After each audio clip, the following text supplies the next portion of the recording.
Okay, well good. Welcome, welcome, welcome. We have several guests in the room, which you might have noticed as we were going around the table that will be helping us out with this, but just a few housekeeping things before we dive into the presentation. One, thank you for everybody that filled out the Survey Monkey that I sent in. The free Survey Monkey, so there's no bells and whistles to it, right? You've all used Survey Monkey, so you probably recognize, well, that must let's go on the cheap route because not much. But anyway, I appreciate it. We had I had to get the result on Monday to be able to get it printed. So as of Monday, there were 13 members that had filled out information. So not a huge group, but I really appreciate those folks that did. And some of you may have come in after that, so that's fine. But what you have before you in this book, and again, cheap route because we don't have a budget.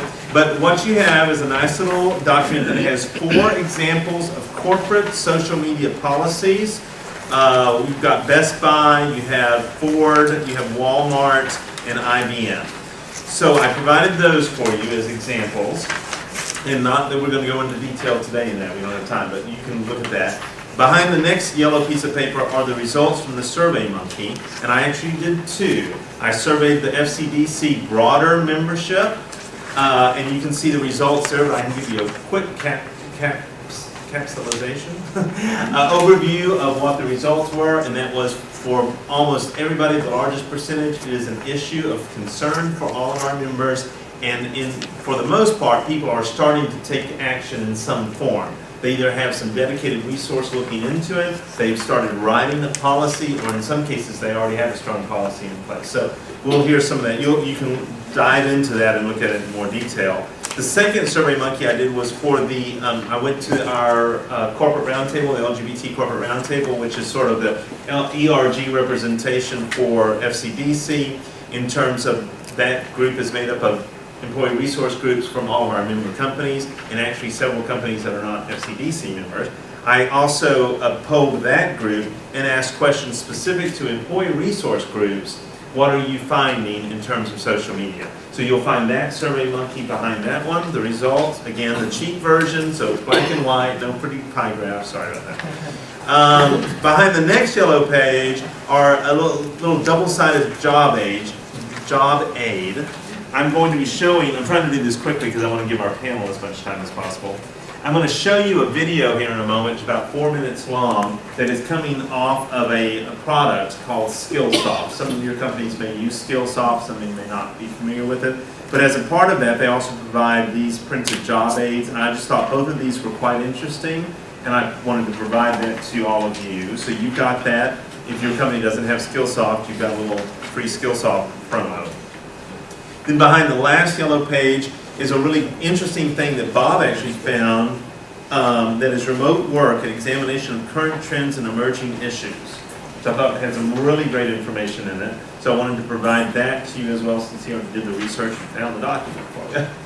So that's what this little packet is. That's more about you getting to read at home when you're can't go to sleep at night. The next thing in front of you on the table is this little white card. While I'm showing you the video, if a question comes up, or you already have a question for our panel about social media in terms of Generation X and Y, or in terms of policies for your company, in terms of whatever question you have about how to market with social media, how to recruit, how to engage employees, whatever. Those questions, if you want to write that down on this card, the panel will give opportunity for questions and answers from the floor, so don't feel like you have to write the question down. But what we discovered in previous panel discussions is a lot of times not everybody gets to get their question asked, or there's some redundancy, and sometimes folks didn't get to ask the different question they wanted to. And then also I know some folks have issues around public speaking and don't like to speak up. So we wanted to give you the opportunity to write your question down if you'd like. And then during the Q&A time, I'll come around and get these cards from you after the video, and then I'll read the question for you or sort through that, and you get some of those questions answered that way too. That's what the card's for, in case you want to use it. But again, we'll give you an opportunity to ask questions. So that's kind of the housekeeping around the paperwork.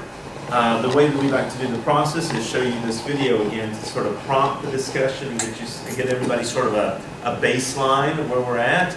And then I'll be asking after the video, the panel will come up and have a seat here at the front for us. Sorry, they're on the hot spot then, a little table for y'all. Y'all have a seat up here with me, and I'll give each of the panel members a few minutes to introduce themselves. We'll have a little starting couple of questions here, and then we'll take questions from the floor. Okay? We'd like to, as some of you have been here before for our panel discussions, we'd like for them to be conversational, back and forth, and not real formal. Okay? What we recommend is that you start off with a small task force. So you don't open it up initially to the entirety of the company until you have some really finite rules and regulations. Just like you do with sexual harassment, just like you do in bullying in the workplace, you have a finite corporate social media policy. And you can go online, Coca-Cola, IBM, Kodak, they all have their social media corporate policies online. You can download them, you can look at them, just type in social media corporate policy in Google, and you'll get more PDFs and you know what to do with. And look at them and see how they've crafted and constructed their social media policies with your legal team. So once you've done that, then you have this smaller group of what I call social media enthusiasts, people who are really excited about the opportunity to have this be a part of the corporate culture. They're engaged in a way that they want to add this to their existing job description, and you go through all the fears and concerns around what this means to this smaller group. You start off with them. They all sign this document that's been approved through legal, and then you start a protocol. And often what we see in corporations is that this small group kind of turns into really their social media department over time. Now, whether you choose to open up to your entire company, or whether you choose to just have a department that manages this for you, as a leader in the organization, you feel more comfortable. You're able to control the messaging that goes out. I think a lot of the fear in social media, especially when you have it inside, you have it opened up to your community, is how are they going to talk about your product? Are they going to share your secret sauce? Are they going to, if they're having a bad day and their boss has been particularly a handful, are they going to go and tell everyone that it's a terrible place to work? And I think those are valid concerns, and if you don't address them in a corporate policy, most likely that people will maybe have those moments. So smaller groups, systemization is really important. So we work with companies to make sure that they sit down at the beginning of every month, write out all their wall posts and all their tweets. They have all the division department managers come into that meeting and report on what's happening that month in the organization. We're going to these conferences, we're writing these press releases, we have these new product launches, whatever it is, and then you pull it all together and infuse personality into that content. You write it all up, put it through legal if you have to. Corporate gets to see it. Then the social media team then puts it into a tool like hootsuite.com or TweetDeck, and you distribute that information over the course of the day. And then everyone feels comfortable that they've had an equal say in what's being distributed. That's phase one. Phase two was everyone's really loving it, you're building this huge following. Then you have everyone sign the corporate agreement. You have a huge company meeting, you're excited. My husband works for Sports Authority, and they decided the day they opened up social media, they gave every department a different promotional code. And they said whoever gets the most amount of online uses of this promo code gets a tricked out Christmas party. So they launched it in a way that was engaging and fun and embracing of this technology, not in a, you will not, you will not, you will not. They did it in a way that, let's get excited, we should be using this all along, we want your help in getting you paid every week. Go figure. Right? We want your engagement. In a rough economic times, we need everyone out there, door to door. And the door we're going to give you is this fantastic social media. We're going to trust you because you're going to sign this document and you're not going to tell things you're not supposed to. You're not going to talk about your boss. You're going to do it in a way that represents our company to give you a paycheck every 2 weeks. And you will be amazed at how people show up for you. It's truly phenomenal. Okay. So just want to introduce the panel for you, and then I'll also have them briefly say a few words. But so first here on my left is Mike Sell, and Mike, as he already introduced to you, is with Florida Blue, and as he already mentioned, he works in human resources, but he was the founder and original chairman, if I'm correct, of the Generation Y employee resource group at Florida Blue. So thank you very much, Mike, for being here at Florida Blue. Appreciate it. And then sitting beside Mike is Tara Sinclair. Am I saying that right? Yeah. Tara Sinclair. And Tara is also on the Gen Y chairman of the Gen Y for Aetna. She works for Aetna.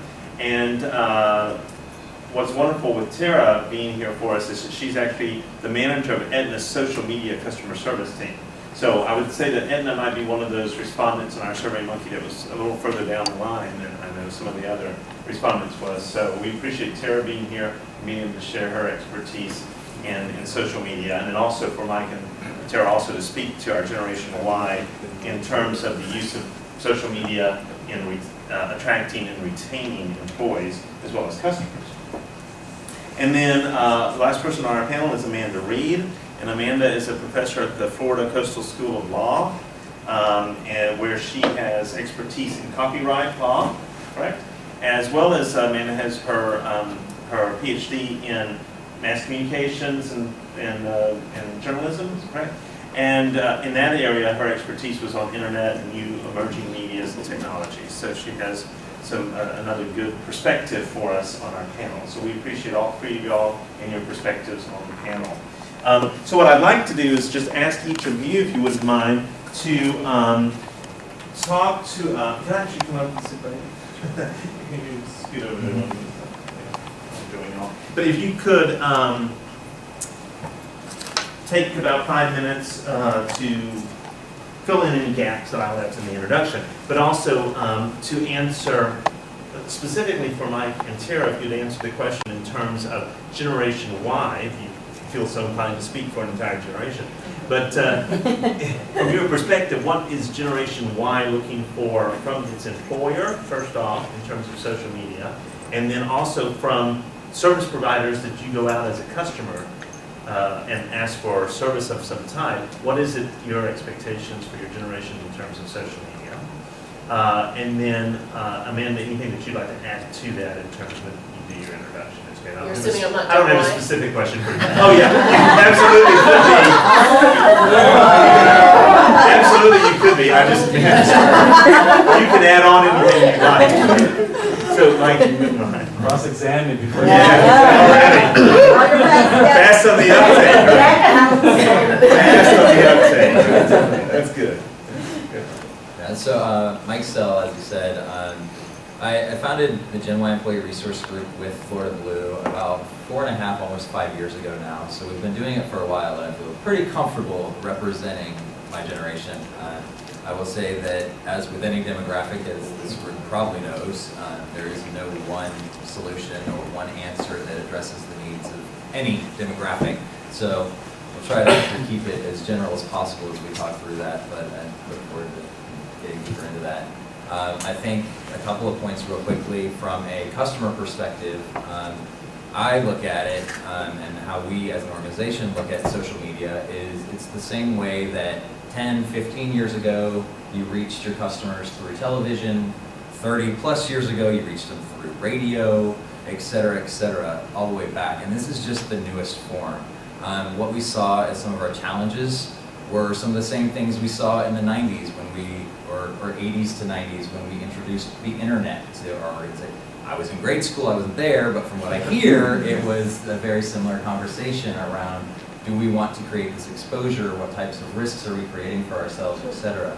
And we're having the same conversation over again and finding the exact same value at the end of the discussion. So from an employee perspective, from an employer perspective, that's some of the concerns we saw and some of the value we're now seeing from it.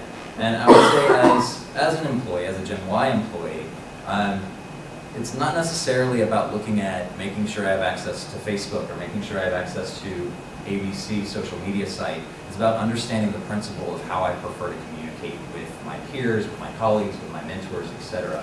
How I gather information, how I disseminate information. And that's done through very innovative approaches nowadays, which includes social media. It may not necessarily be Facebook, it may be a forum, it may be a blog, it may be through an IM or a text message on my phone to these people, a group text message or a Google chat conversation. There's all kinds of different ways to do it. It's about understanding the principle of how we communicate.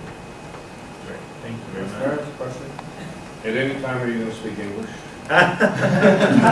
And we've already lost the baby members. What happened? Don't speak for the whole all of those are foreign languages to me. Well, we'll do a little, I should have handed out a glossary.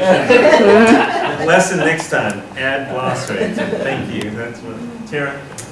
Hi again, everyone. Tara Sinclair with Aetna.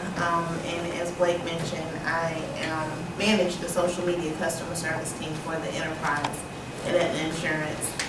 This responsibility includes not only managing a team of currently 4 analysts who research and respond to customer service related issues, but I'm also a key participant in creating the infrastructure and strategy for social media at Aetna.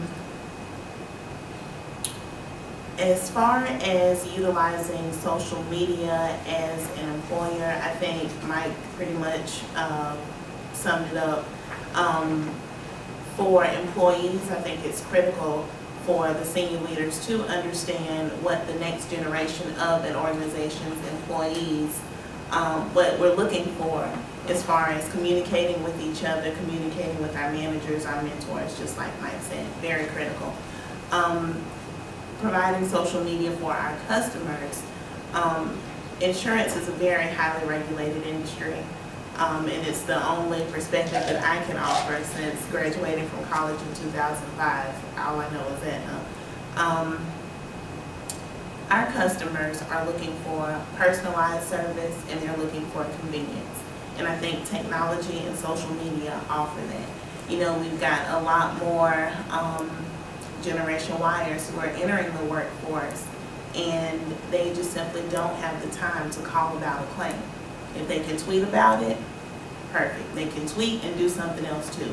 You know, we have a habit of multitasking. So I think offering that personalized convenience for our customers is key. What else do I want to mention? Something else that just kind of slipped my mind. Maybe something will jog it. No problem. Good, thank you, Tara. Hi, Amanda Reed at Florida Coastal School of Law. I think an interesting thing that has been mentioned is that the new mode of communicating, and well, not a member of the Gen Y, I look on this new mode of communicating and recognizing that the legal landscape has not kept pace with where the new generation is. And 2 interesting anecdotes. One is that there are at least 2 countries, Canada and New Zealand, who have allowed service of process to be done via Facebook, where a defendant in a civil action can't be reached to be given service of process. At least 2 different courts in Canada and New Zealand have allowed that service to be done via Facebook. So this new mode of communicating, no U.S. court has done that yet, but I think it's an interesting trend. And then the other anecdote comes actually from our city, the general counsel's office, on whether text messages are communications subject to the Sunshine Law.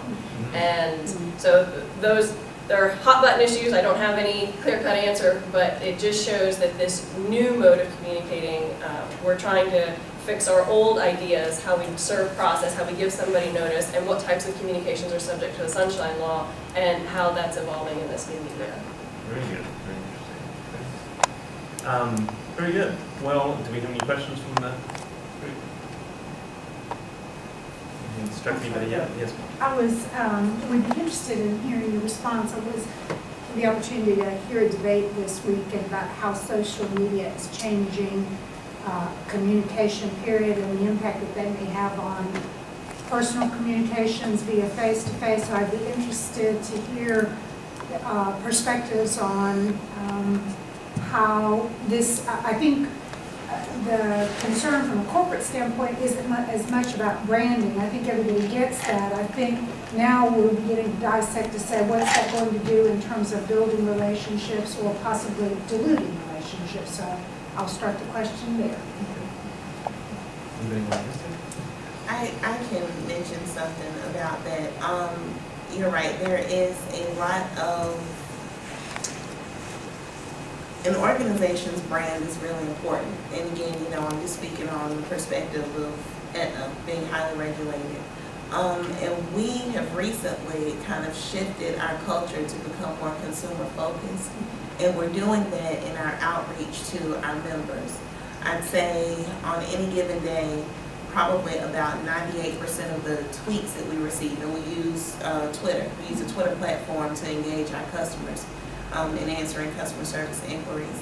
About 98% of the tweets are from members, and we have to really be careful with how we respond to their concerns. We have to be ooey gooey, lovey-dovey, very empathetic, because we understand that words can be misunderstood, and that's very valid in text messages, emails, if you don't have that face-to-face conversation, it can be misconstrued.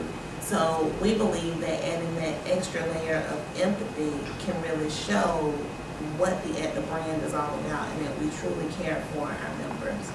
And it also helps with delivering difficult messages as well, because not all of the answers that we provide are what our members want to hear, you know what I mean? So if we provide that level of, the layer of empathy, it kind of helps to soften the blow. At some point, do you pick up the phone? Because the tweeting, it's only like 126 letters or something. So, I mean, you're trying to research something and answer it. I mean, at some point, do you just say, I need to talk to you? Yeah, we do. And the primary reason that we use the phone is for, so we won't release any personal health information. Again, insurance is highly regulated, and, the HIPAA law mandates that we can only share so much information. And we have to take our conversation to secure channels to kind of finish the research, get the necessary information, and provide the response. Mike, did Joe want to respond to that? Hold on a second. Joe, I didn't want to respond to the other question. I just wanted to add a little bit. We are very focused on moving into the retail environment. The industry and many more are moving that way and being more consumer focused. But I think that one of the messages for us along the way is that we have a strong brand already, and it's not about changing who we are. It's about positioning ourselves to address a new emerging market and figure out how we meet the new customer base that we're trying to reach in a new way that meets their need. And that's through things like the dozen or so retail stores we've actually built across the state of Florida that allow people to come in and have that true face-to-face, but also through social media. We have a Twitter, we have a YouTube page, we have a Facebook page, and all of those are new distribution channels and new intake channels for us to meet a new type of customer. So it's not necessarily about transitioning as we move to social media, because there's definitely immense value in what we have built our brand to be over the last 60 plus years and the customer base that we've built, but with the recognition that there are changing and new emerging demographics that need to be addressed as well, especially if we want to be the insurer of choice for all Floridians. Other than that. Well, we're Well, going on social media. Sure. Hold on a second. One more note on that, to that point. We actually did some research with the University of Miami, and something you might want to note as well. We did a survey with them and asked them who were the 3 most popular insurance companies or health insurance companies that they were aware of. And in order of popularity amongst University of Miami students, it was Geico, Aflac, and Medicare. The top 2 aren't even health insurance brands. But that's That's the new market that we're looking for, is that young professional, young, healthy, immortal population. The animal, you guys need to associate yourself with an animal. an animal, that's right. To the question about personal interaction, when you get a chance to read that article in there, Yeah. Cornell, it's part of some work that we started and are doing with them, because we have a very large telework population. 40% of our company works from home full time. And we don't really understand yet what that means in terms of the culture of our business, what that will do over time around people's work-life balance, how they manage their careers. We're trying to be deliberate in how managers and employees interact, because you don't meet in the hallway anymore, right? But there's not a lot of companies that have that large of a telework population, so we don't have a lot of experience. And so can't answer the question. We're trying to figure that out, and we're continuing to do more work. So the social media and other electronic communications are a part of how that can Be work. tools. We're just trying to figure it out. Sure. Good. Yeah. I want to set the stage for the question that I had.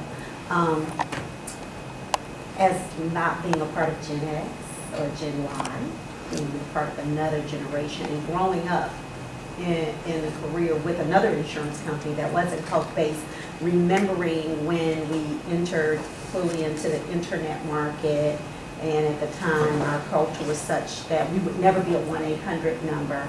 And now, of course, we are a 1-800 number, the company I formerly was with. And I remember us starting the campaign that we wanted to for our customers to be able to click in, dial in, walk in, meaning the internet, phone, or face-to-face. So kept all that, and that company is still there with all of those avenues. We, being the organization I'm currently with, JEA, we're not a sales base, and YouTube in particular are sales based. So I hear you saying the customer and retail and all of that. As we are now in social media in that era, I personally believe, as a person of another generation, that it is very important, because I love text. I have friends that are my age or younger that say, you send 3 pages of text, because in my mind, I text and it's done. But I may not instant message my friends, or, I'll email in a minute and have very detailed emails. But I guess the point I'm trying to make is, as a part of an organization that may not be so much on the sales side, but obviously all of us have customers, and we want to communicate with them in a manner in which they want to be communicated with, because that raises our customer service levels.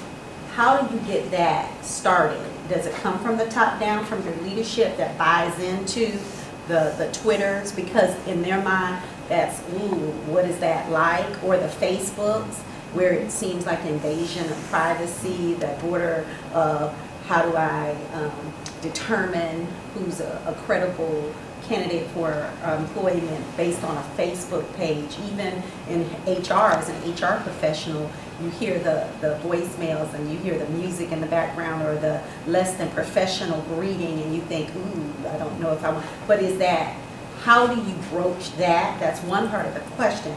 But then, who drives that? Is it HR driving up?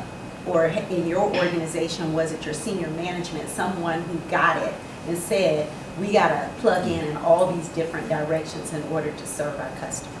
That's good. Let me, if you don't mind, that's a great question. Before you all start to answer, I just want to break it down in 2 pieces, because what I'd like to do, if you can be thinking about, when we answer the first part, these guys with their companies, I'd like to ask Amanda to be thinking about what we should know from a legal policy standpoint and how that should work. And then you guys may be able to, I don't know how closely you work with it, might maybe more so since you're in HR, but talk to us about, Pat's question about, how did you establish your policy? What leadership drove the whole introduction or entry into creating a social media team or using social media, if you wouldn't mind. Sure. I probably should have started with this, but I just want to make a quick note that I use my phone for taking notes. I'm not up here texting while I'm I thought you were playing a stereotype, but yeah, it's true notes. To answer the question, I was very involved, and it wasn't necessarily from the HR perspective. It was from the Gen Y perspective and the value that our affinity groups bring. One of the things that I celebrate as one of our biggest successes as Gen Y is the influence of the development of a social media strategy. And we did not have it. We created this organization in 2007. By early 2008, we had our own Facebook page where we were operating as a board. We had our own LinkedIn page where we were operating privately as a leadership team. And then as we moved into 2009 and had some clout with the organization, we were able to go to leaders and present the business case and the demographic data that we represented and the market share that we represented. And those pieces just started to click, and then senior leaders started to buy in, and then they kind of... Sort of grassroots thing. So we actually started with a pilot where we wanted each of our affinity groups to have their own Facebook page and let us show you how we can drive engagement with our customers. And that very quickly turned into our social media. Right. Sarah? I think it might be a bit opposite with Aetna. We had a few key stakeholders all over the company. Our CEO is very into technology, so it wasn't too difficult to try and plead the business case with him. But we had representatives from our service operations team, we had representatives or have representatives from our legal and compliance and privacy departments, all discussing the social media thing. We've been doing informal monitoring for about 4 to 5 years or so, and I've been involved for about 3 of those years. And with these key stakeholders coming into position, we realized that it was necessary for Aetna to have a corporate presence and a customer service presence in social media. So we have built those platforms, if you will. So although it's kind of been a bit grassroots for Florida Blue, I think it's just everybody kind of chipping in with Aetna, and we've also kind of implemented or integrated rather social media into some of our other business functions. For example, with our employee resource groups, and I can speak about the Gen Y specifically, our national team, we have a LinkedIn page as well and a few other presences on social media platforms. So we've kind of built this strategy and we're integrating it in different parts of our business model. Great. Starts from the bottom up, top down, and I'm going to say I think you have to meet in the middle. I think that you have to have the senior management that's receptive to it, and I also think you need to have the Gen Yers who are tech savvy enough to be able to do it. And so I think that it's a little bit of both, and so you have to meet in the middle.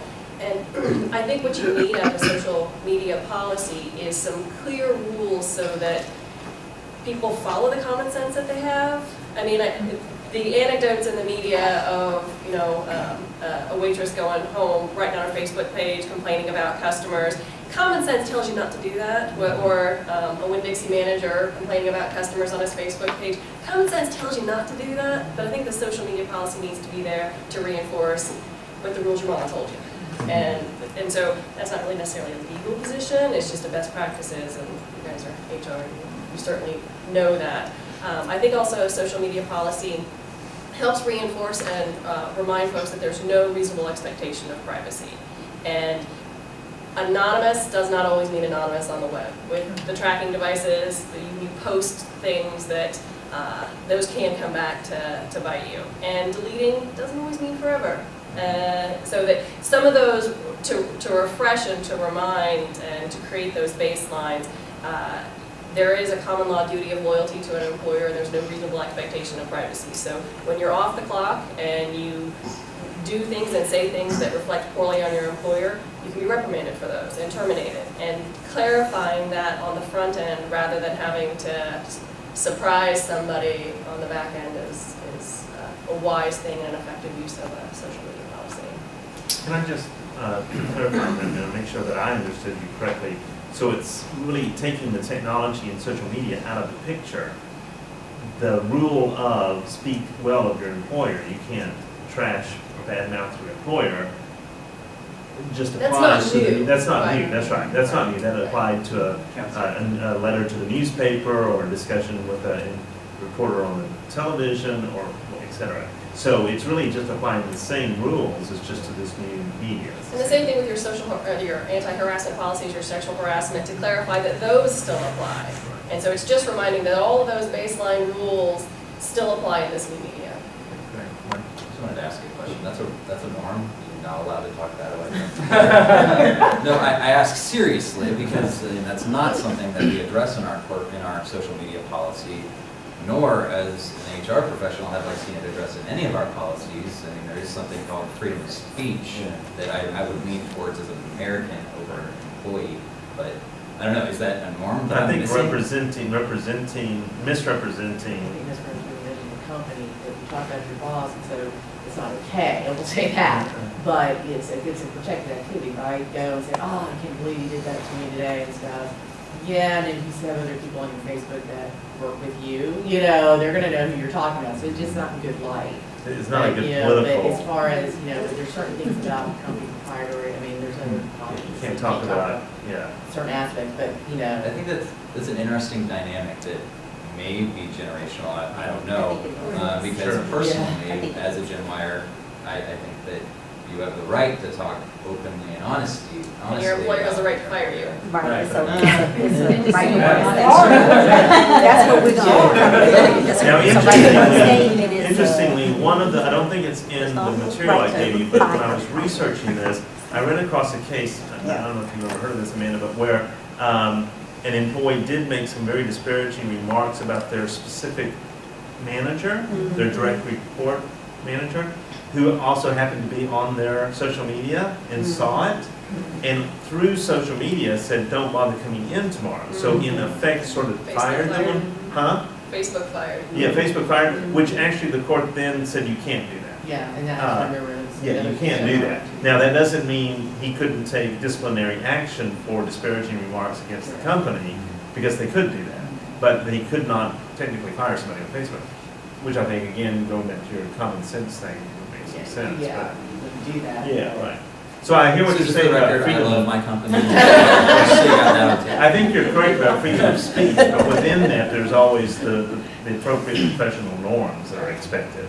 And so while you might not be fired for that, you could easily say that you just committed career suicide, right? I think when we talk about social media as just a normal communications tool or method, I would feel pretty safe assuming that most of us have probably gone home and griped verbally about a situation at work. To me, social media is an outlet to do the exact same thing, and it gets used that way. Yeah, So- I wonder what Amanda would say about that. That's part of it. The entire world. One person a million. Yeah, Amanda, what would you say to that? Your employer can take action based on that. Because you're You don't have a publicly personal denouncing diary. your The internet is employer. not your personal diary where you get to confess your deep secrets without consequence. Because you're Definitely. publicly denouncing your employer, and your employer has a right to take corrective action in that case. Because it's a issue of reputation and brand management, et cetera, for them. Marcia? I hear what you're saying, and I think that's why this dialogue is so valuable, because to Amanda's point, we don't really have case law. What we see presenting more and more with the use of Facebook is that you're my friend today, and we're Facebooking each other, and tomorrow we're not friends, and I begin harassing you off-site, which is impacting you wanting to come to work, and looks like a hostile work environment. So as HR professionals,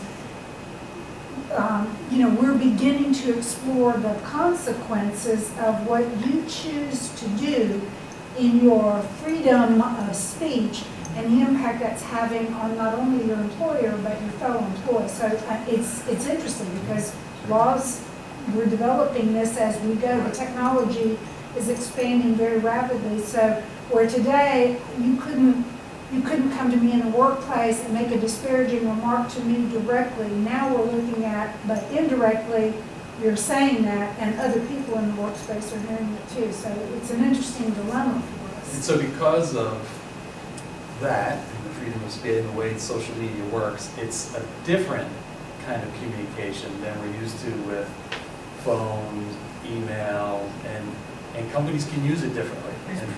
And what Tara's team does is really different than what our other customer service areas do, either by email or by phone, because the customer doesn't need to be talking to us. They could be talking to anybody. But Tara's team sees it and has the opportunity to respond. That's powerful. Blake, real interesting subject, and I've been trying to research this for years, and it's a little bit freedom of speech, a little bit of Amanda, a little bit of the employer's responsibility. With the corporate social media, the handouts say that corporate should reinforce all their non-discrimination, anti-harassment policy, and let you know that if you're using the corporate media, it's mine, right? The corporate. I agree that freedom of speech in the workforce is not completely free. It is restricted. You can't say to your employer face-to-face certain things and say it's freedom of speech. Should a corporation, and when it gets into my private Facebook or my private Twitter, and I say something like, my boss is a dummy. I don't identify who I work for, I don't identify the name.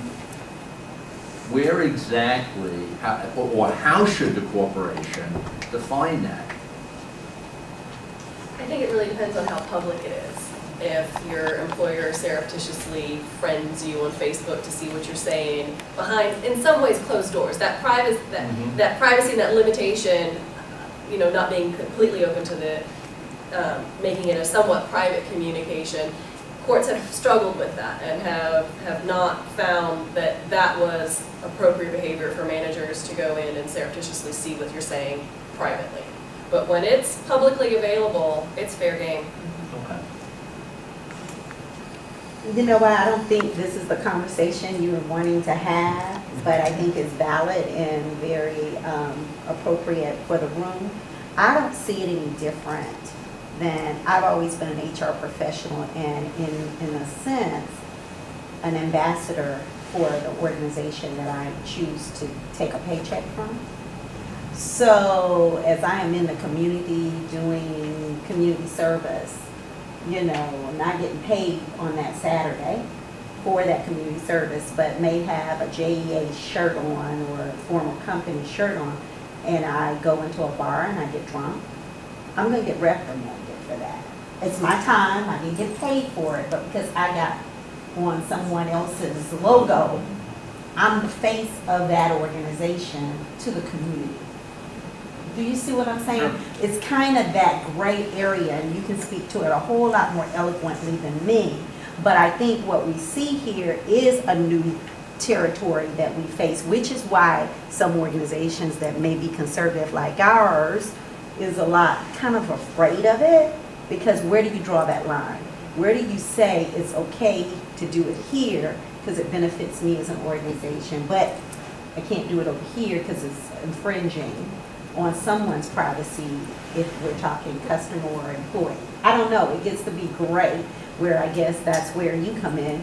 It's all gray. Setting some Yeah. policies It's very and gray. helping drive that. You see what I'm saying? Because Yeah. that has been 20 years back, that you always are told as a management person, you represent the organization, you have to be held to Or really a higher any standard, because I take on that. And I've had times, because I was so well known with my former organization, I didn't have on that shirt, but I still So, felt Responsible. the I responsibility think and what you'll burden of find that. too, in terms of this, is that those 4 examples I gave you, that's in the book, you'll see how all 4 address these kinds of issues differently. There's some extreme, you got one that's very, I want to say social media friendly, very, fairly loose in the policy in terms of that, and then you have one that's very strict, and then a couple in between. So I tried to give you a couple, some interesting examples, and you'll see some contradiction amongst them. And I think, that's what the courts are going to find interesting, because there's going to be, and again, it's such a gray area, but you'll see these 4 examples where they jumped out there and tried to create some policy around it. I'm curious how you handle customers who write offensive things, say on your Facebook page, or send a tweet that others can see. There's one thing when you're in a call center, you have the person on the phone, and you always, I used to run a call center at AT&T, so we always let associates know how they should handle it if somebody was offensive with derogatory terms, or swearing at Blue Moon. So how do you handle that when I could see some customer just letting it rip? We get that And how do you, every what day, do you do multiple with times that? a day, once a week, really, every day, and they are obscene, very obscene. Right now, as it stands in our strategy, it's still being worked on, but as it stands right now, we just answer their issue. We put the emotions aside and get to the issue. And you're right, usually in the call center, if someone is, obscene to a CSR, a representative, I'm sorry, we can't accept your language, can you calm down, something to that effect. But right now on social media, and probably just because it is social media, Aetna, I won't use the term, but, whatever they say, we just and the But Tara, work say issue. more about how you do it, because you don't just respond in social media. Well, yeah, we're a bit more sensitive with those types of issues. You know, as I mentioned earlier, you know, we're very empathetic. And we just really just kind of put the emotion to the side and just, you know, handle it. Try to focus on what the issue is. Right. Do you edit it? I mean, can't other people look at your Facebook page and see it? That's my point, you take them offline. Oh, yeah, that's correct, yeah. But we take most of our conversations offline anyway to protect the PHI.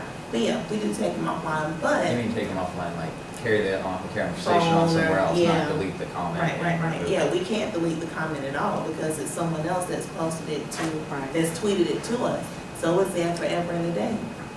The But only you way don't- that we can. You don't get into a dialogue with them on the social media, that's what you're saying. Well, let me give you an example. We had one today where the person, and excuse my saying this, but the person said, Aetna, F you. So our process is to acknowledge the tweet. Hi, I'm Tara with Aetna. I'd be more than happy to research this for you. How can we help? Something to that effect. The person comes back and gives us what their issue is, and then we take it from there. We take it offline because of the PHI and just really, you know, work the issue from there. And the only way that we can try to soften the blow of the FU is just with our responses to that member, because we can't remove that comment. It's there. You know what I mean? Does that make sense? Sure. And the other people reading That's my that question, are is if you understanding remove that you've taken the high ground and said, you focused on the issue, how can I help you? You've not reacted to the emotion. So, Right. so But in other effect, people you don't are see addressing that. her calm reaction. Other No. people see the initial. No, they They saw see the the how may I response. help you. They see the They response. just didn't see how If you they're resolve watching, the if issue. they're looking, they see the response. And what we've found is that when we respond right there transparently to the comment that we get that's negative, the person that posted it feels an obligation to respond back to us right there. And that conversation, if non-PHI related, it doesn't get into their specific condition or situation, then we will carry out the dialogue right there. And what we see is that with that series of events that unfold, the last comment is the person saying, wow, thank you for finally taking the time, and this was a great way for me to get my issue resolved, and it becomes a very satisfactory outcome. And if you want to see an example of what happens when you do remove comments, research what happened to Nestle when they launched their social media platform.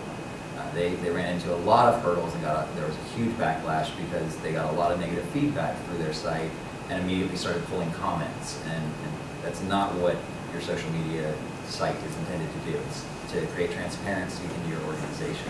And if you're trying to control that, then, or if you have a conservative organization that wants to control that, first of all, you should probably Google what's already being said about you because it's probably already out there, and you're just not in a space where you can control it. Or second, it may not be that right for you because if that's the type of environment you're working in and you want to try and control those conversations that are happening out there, social media isn't a tool for that.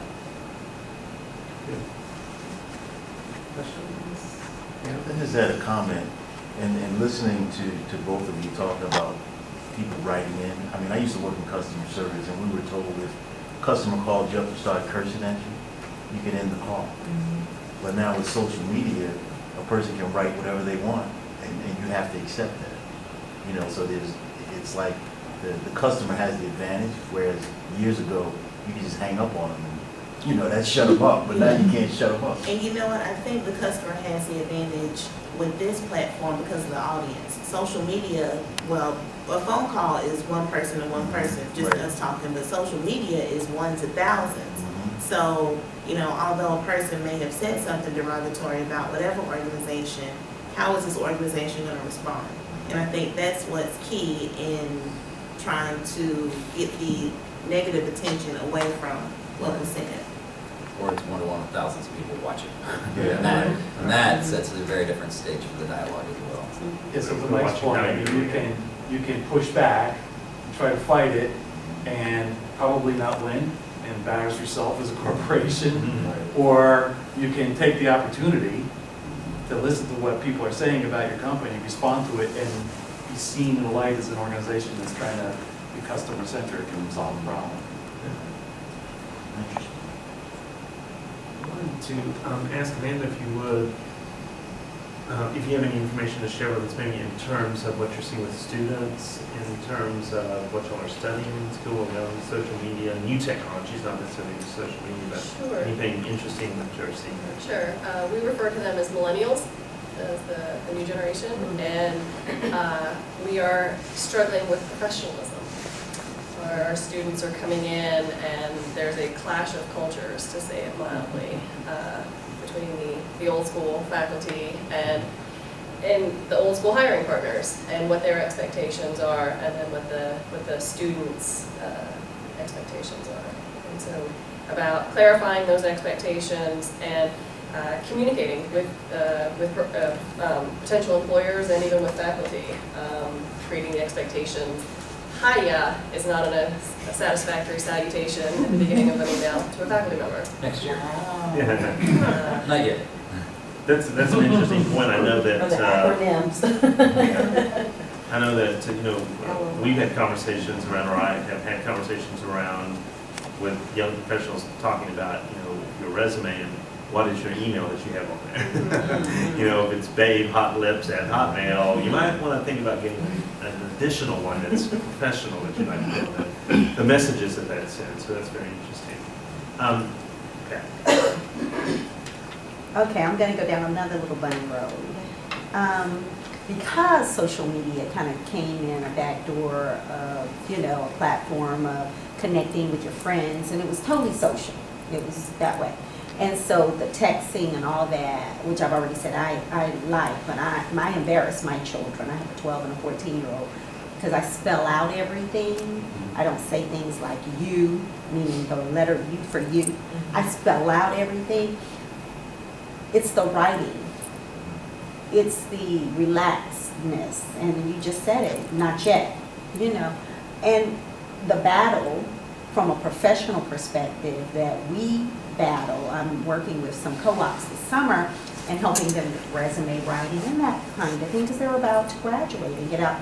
Just the writing styles have relaxed from 30 years ago. Social media, how do we, again, when we're bringing it into the corporate setting, and it's okay, differentiate between that's this platform, but still in the professional setting, there's an expectation that you are at a different level. Am I making my question? Sure. In other words, how do your folks that are responding to customers via social media, how do you not use LOL, and how do you explain to them what's appropriate verbiage and grammar, etc.?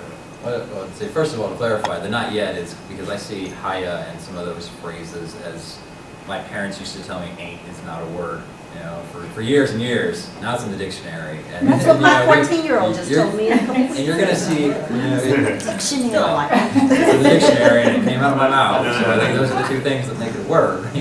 But that's neither here nor there. So just to clarify that. But I think that when it comes to professional etiquette and communication, and the youngest of the millennials really are 14, 15, maybe 16, depending on where you draw the line. But the oldest are 30, 31 years old.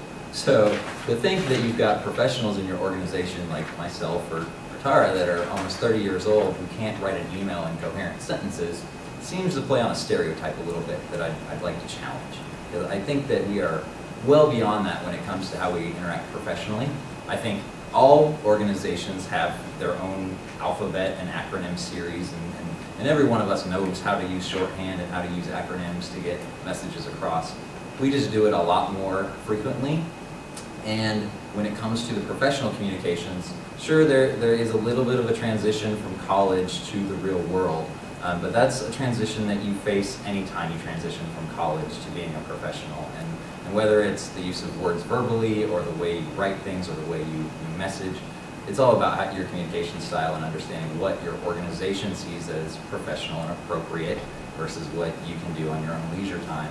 And I don't think that there's really an issue with understanding the difference. I think there's data points that say there are people out there that don't get it, but I think as a population of almost 20 to 30-year-olds, we know how to type an email in complete sentences without putting in Did you come and talk to my students? I would, Your students. I think that's a good point Mike makes, and I know that when we discussed the 4 generations in the workplace, one of the big points in that training and learning in our organization that we try to hone in on is that sometimes the things that we focus on, older generations looking at the younger generation, whatever that generation is really a factor of youth and inexperience, not a factor of the generation.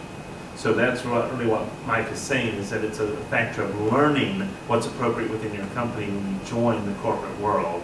And that's not really a generational issue, that's a factor of youth, and we've all been there. We all had to learn whatever was appropriate at the time.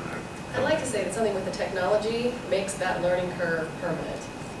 And that learning curve, those mistakes can be recorded on the internet and in email in an indelible way, whereas in a prior generation, you were able to make those mistakes, learn, but yet there not be the paper trail for the next 20 years to show that you really hadn't mastered whatever That's a the challenge advent was. I think organizations have today, and that's, risk is something that's got to happen, mistakes are something that has to happen, and learning from those is something that has to happen, not building somebody's profile based on those, but what they gain from it and what they learn. And that's moving to competency in general, and moving away from some of the other ways we've looked at growing.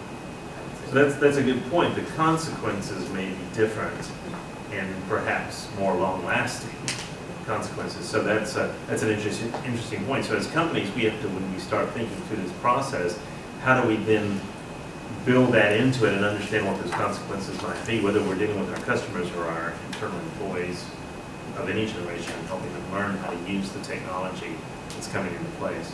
Very good. I wanted to change the focus for we only have a couple more minutes here. I wanted to turn it around and say, does anybody have any question in terms of using the new technologies in terms of engaging any form of a type of benefit? Can it be used? Are any companies using this as any form of benefit? For example, I'm thinking about the work-at-home worker, the telecommuter. I mean, that's all new technologies, what's making that all available to us and happen. It's not just social media to discuss. So how is that impacting our companies? Do any of y'all have anything in particular to say about that telecommuter, and is that seen as a benefit? How are you using that in your companies to engage and retain your employees? Anybody have any comments or questions about that? I also wonder what, in terms of that piece, the customer's perception. Does your customers at Edna know that 40% of your workforce works from home? And if they did know, what do you think their perception would be about that? Because I know so many times people expect someone to be sitting in an office in a desk that they can go up and touch, or whoever, whenever they need to. But is that, something that you advertise on your website in terms of a benefit for your applicants or people looking to come, or is it something you advertise to your customers so they know that I'm not talking to the person that when I call, I'm not necessarily talking to someone downtown in the Edna building. They may be sitting in their house in pajamas. So different customers have different perspectives. Some don't want us to have teleworkers supporting the business, so we don't. Most don't have that concern because we have the same levels of service, in some cases a little bit better service. The driver for us a few years ago, the business strategy was around real estate, right? So after people, the most expensive thing that a business has is real estate. And we had a lot of real estate that wasn't fully occupied. So we could get rid of real estate and keep the talent by moving people to telework. And we expanded that over years and put a really pretty structured approach around it with HR, IT, procurement, legal. We have all the policies, all the technologies that help make it work. Some of our customers would prefer that we not use it, so we don't. But we've gotten to the point, like 40% of the company, like I said, works from home full time. And then in some other, so some fractions of other shared arrangements. And we found that it works really very well. And then in recruiting, it's very useful because we may need talent in a specific location. We don't even have a place for them to come into an office. So, we hire nurses to work with our providers, right? Hospital systems, whatever, and those nurses need to be in and out of that hospital. But we may not even have an office. So we need to hire people with the skills where they are rather than where we are. And so you can do it very readily. You can do it. You have the infrastructure for it. It makes it easy for us to do. So we can attract talent, whether it's nurses or just someone who has unique talent but doesn't want to move to Hartford. I mean, who wants to move to Hartford? Right? We hire them where they are. We actually see it as a critical part of our work-life balance for our employees, and that's really what it comes down to. And yes, it is absolutely a value added to our employees. And so far, we actually have taken it to the extreme of having an employee that resides in France. Not that we've outsourced to a random employee in France, but her husband was stationed there as an employee of Florida Blue here in Jacksonville, and we were able to use the new technologies and accommodate that. And now she's, over the last 3 years, traveled to multiple different countries with her husband and been able to stay employed with Florida Blue the whole time. And don't you actually have people, the people who work at home have higher standards to meet than the people We who actually have higher I thought that was standards. very interesting when I learned that. Mm. Yeah, They they're have to be also top higher productivity performers to even index. go into that. Right, they have to be top performers. Well, initially, they had to be top performers. They have to maintain, I want to say 115% of the production, something over what we expect of our in-house employees. Non-union environment. At JDA, we, about maybe 4 years ago, decided to come up with a policy that would be for all of JDA. However, it really went to the IT group or most of the people. So I was trying to figure out how many people. So we probably have about maybe 25% of the IT group that does telecommute at least 1 day a week. Most are 2 or 3, and a few are full-time. We do have somebody that's in Virginia, we have somebody that's in South Carolina, we have somebody that's in Spain. So it can be done. And I think that some of the issues why some of the other groups is that they feel like there's not an accountability. You know, when the person is gone, how do we know what they're doing? How can we, we're used to watching them and micromanaging. How can we watch what they're doing? Now, in our area, they have to report, what they're going to be working on, and then the next day report back. Did you actually accomplish what you said you're going to accomplish? That's how we work. But there's ways. When you're on the computer, there's ways to track what you're doing. So we're in the process of talking about, I've been asking from Todd, she's been asking a lot of questions about opening it up to more of JDA. Now, we're getting a new CEO, so I don't know whether that's going to change to go back or change to move forward. Personally, I just feel like we're just way behind the times, in terms of telecommuting, and hopefully I can. Ours is more of a fairness issue because in our type of business, the field people can't utilize that. So, and we're a union But they're in the environment. field. Yeah, Right. they They're are. already telework. Well, they don't see it that way, but they have to put on clothes. They can't wear They're their remote pajamas. workers. They gotta brush Well, at the their end of the teeth. day, you got customer needs. I mean, Yeah. we've got retail employees that frankly just can't work from Right. home. They gotta be there to. And I think that's our struggle is we're a union shop, so a lot of things are driven off fairness, treating everyone the same. And if you can't offer a benefit that at least 60% of your employees can utilize, then why offer it when only 25% can really utilize it? Because that's just the utility business. So it is taking a step out of that box and really exploring it to see how you make it happen, and especially in a union shop, because there's going to be all types of issues and challenges they're going to throw at you because a lot of people are not going to be able to utilize it. So I just want we're working on it. I just want to make a quick comment because I support a lot of work at home with IT support. In 2010, in the Northeast particularly, when you talk about the benefits of people working from home, when they had all the huge snowstorms, our management loved that because people still had to work. However, the people that had to go in the office could not go to work. So they didn't have to work, but your work at home people did. Excellent project, excellent backup. Good redundancy. So, and then the argument for potentially an argument for conversation with the union. So on average, a workstation costs about $4,000 a year.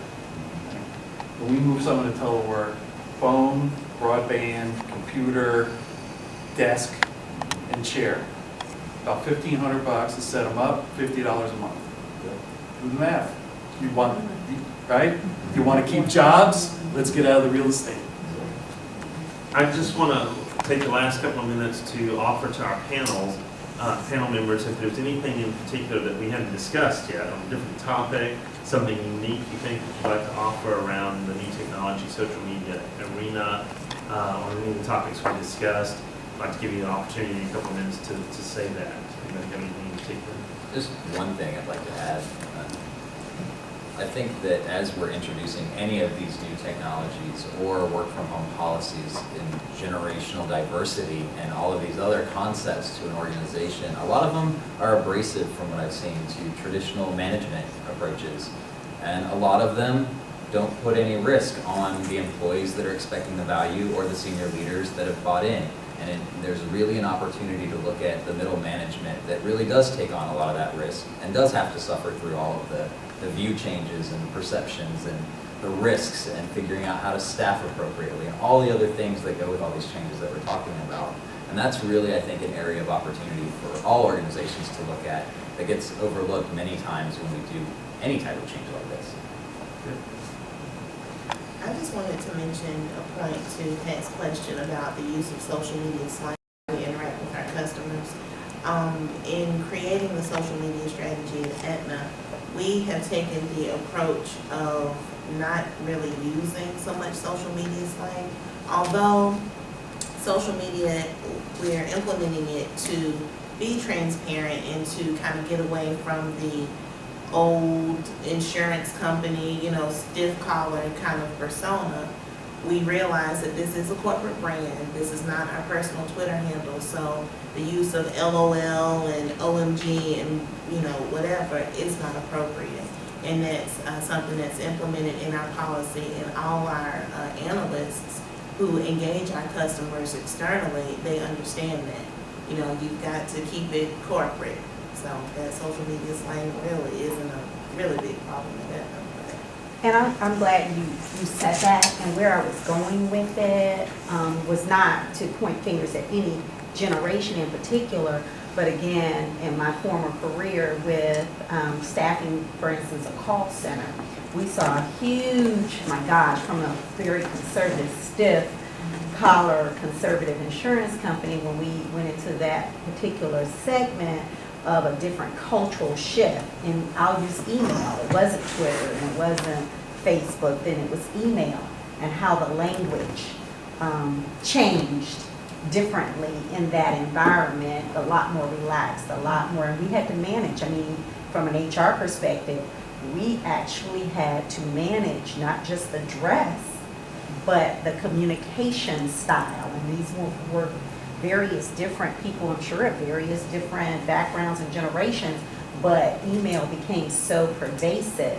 And then the internet use of, people going on inappropriate sites when there was downtime. So I just think sometimes some of that, you just have to apply the good common sense, obviously, but it becomes more relaxed if you don't manage it, right? If that makes sense. And that's kind of what I was.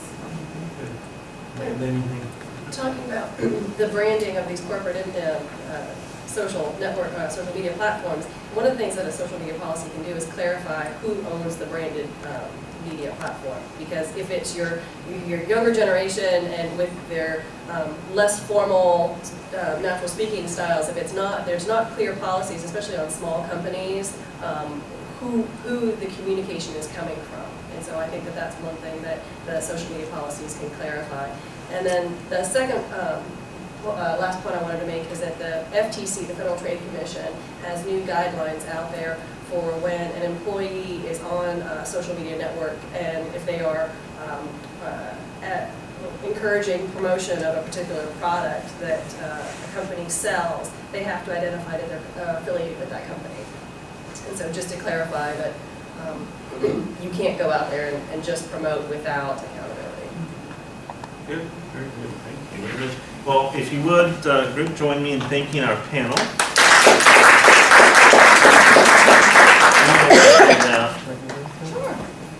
We always give out just a thank you certificate. And we also have these for you. much fancier than your Always want packet. to, we want to, fancier than what? Your packet. Oh, yeah. Yeah, the packets, you know, on the cheap side. Yeah, we have no budget. So, but I just want to thank y'all very much for your time and all the information that you provided and your insight. We really appreciate it. I think it was a great conversation. I probably generated a lot more questions than we actually got to answer today in our short time, but that's okay. It raised the awareness and started that conversation, and we will all be able to communicate more with each other or back in our work environments and take some of the things that y'all talked about, and hopefully y'all learn something too from each other. So, thank you very much. We appreciate it.